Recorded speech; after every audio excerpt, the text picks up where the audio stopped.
Ингушетия участвует в реализации 43 региональных проектов в рамках указа президента России. Только за последнюю пару лет в республике реализовано несколько сотен мероприятий в рамках нацпроектов. С 2018 года реализуется национальный проект «Жилье и городская среда». В него входит 4 региональных направления, такие как формирование комфортной городской среды, чистая вода, жилье и обеспечение непрерывного расселения граждан из ветхого аварийного жилищного фонда. 2 из 4 направлений подняты на встрече президента страны Владимира Путина и главы республики Махмуда Али Калиматова. Отсутствие водоотведения в молодых городах, нехватка питьевой воды – задачи, которые нужно решать.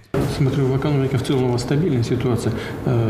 Стройка подрастает, да? Вы знаете, у нас стройка подрастает, но ввиду того, что у нас малоземелье, и сейчас мы должны, выработали мы с правительством линию такую, строительство поднять.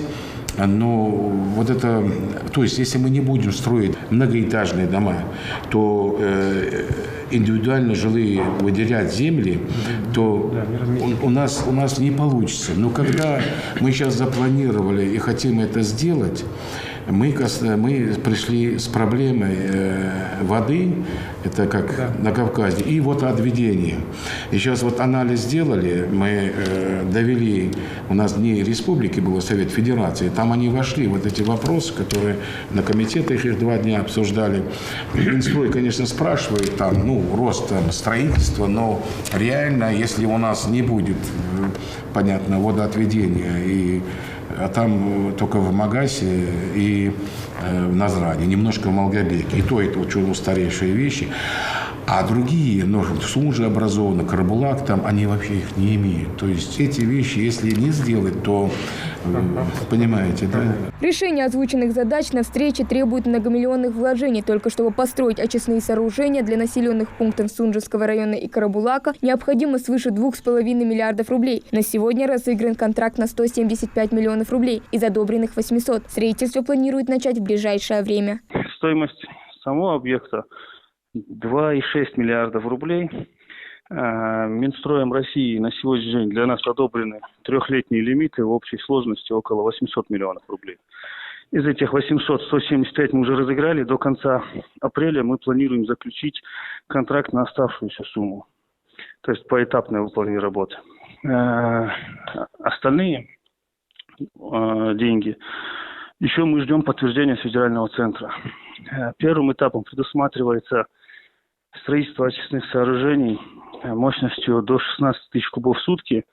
При этом отведен земельный участок. И проектом предусматривается в дальнейшем увеличение мощности очистных еще на 16 тысяч. То есть в общей сложности 32 тысячи кубов в сутки. Срок реализации у нас освоение 800 миллионов рублей. Это период 23-24 годов. А в общей сложности, если нам еще 2 миллиарда дадут, 1 миллиард 900, миллиард 800, то там еще несколько лет надо будет на его строительство. Это масштабный проект. Там и очистные сооружения, коллектор, сети отведения. Такой мощный проект, который охватит от города Карабулак, он будет идти через Троицк, Сунжа, Сунжский район, так прилегающие села, в сторону Чеченской Республики выходить будут.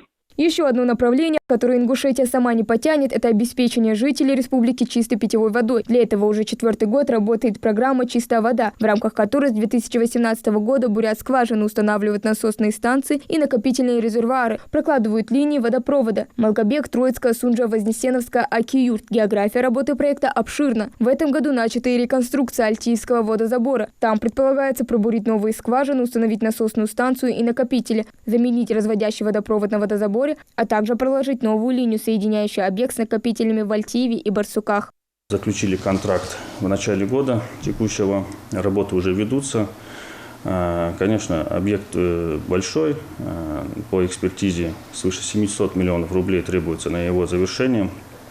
Первые лимиты в размере 450 миллионов рублей для нас одобрены, законтрактованы, работы ведутся. Правда, завершение ремонта Альтивского водозабора проблему с водоснабжением в республике решить несущественно. Главная задача – замена разводящих сетей остается. Многие проложены пару десятков лет назад и свой ресурс исчерпали. Об этом говорилось и на совещании, и на встречах, которые прошли в рамках Дней Ингушетии в Совете Федерации. Для комплексного решения проблемы необходима реализация ряда мероприятий, стоимость которых составляет более 11 миллиардов рублей. Это строительство водозабора на реке Аса, модернизация водозабора Кантышево-Далаково, а также бурение и обустройство 14 артезианских скважин для улучшения водоснабжения в Назране.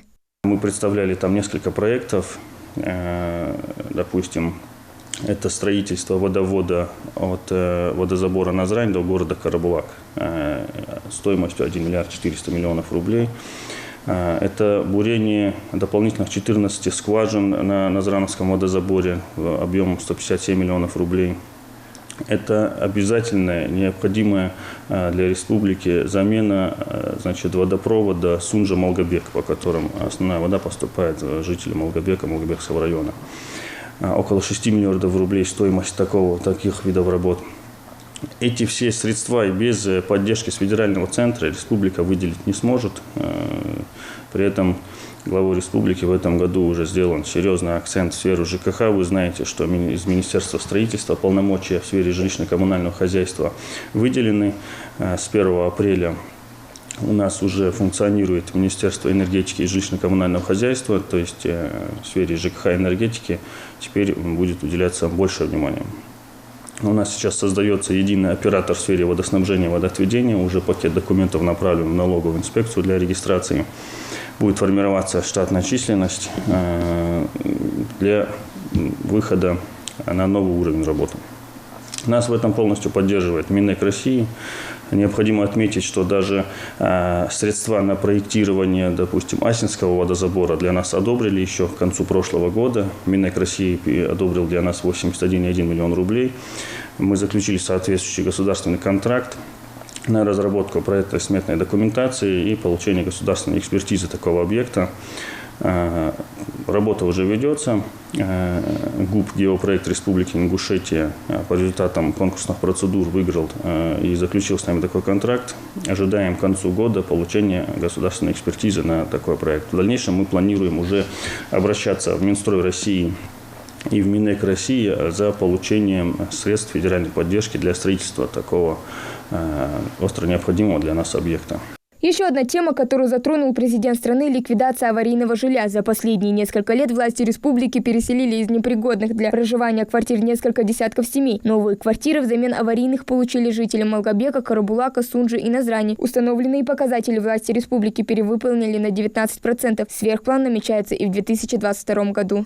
8 семей в городе Сунжа. Вы знаете, там был такой дом, требовавший срочного выселения по адресу Демченко, 69. В следующем году у нас участвовал уже город Карабулак. В город Карабулаке и город Назрань. Мы расселили в общей сложности 22 семьи в текущем году. Акцент сделан на город Сунжа. Мы планируем расселить там 38 семей из аварийного жилья, из аварийных многоквартирных домов. Завершить расселение граждан в городе Карабулак, одна семья, и одна семья в городе Малгобек. Всего 40 семей. 2172 квадратных метра мы планируем расселить уже к концу июля, к концу августа. Последняя по списку, но не по значимости, реализация программы «Комфортная городская среда». В рамках нее благоустроено несколько десятков общественных территорий. В программе участвуют все муниципальные образования республики. В прошлом году было благоустроено 34 общественных территорий. Сумма софинансирования была аналогичная – 135,5 миллионов рублей.